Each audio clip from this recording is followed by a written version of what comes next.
இந்த Delhi blast நடந்ததுல I-20 கார்ல அதுல வந்துட்டு வெடிக்க வச்சது உமர் நபி அப்படின்ற ஒருத்தன் வந்துட்டு கன்ஃபார்ம் செய்யப்பட்டுச்சு. ஆனா இந்த உமர் நபிக்கு யார் அடைக்கலம் கொடுத்தா?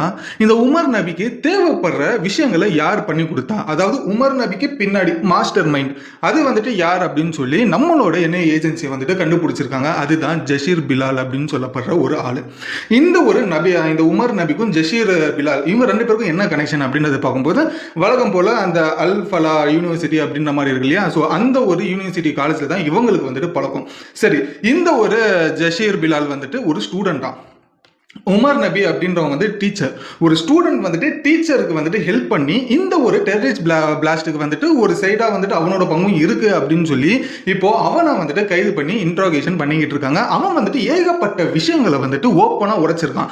இந்த ஒரு உமர் அப்படின்னு சொல்லப்படுறவன் வந்துட்டு என்னென்னலாம் பண்ணா, அவன் வந்துட்டு இந்த ஒரு ஜஷீர் பிலால் கிட்ட என்னென்னலாம் வந்துட்டு வேலையை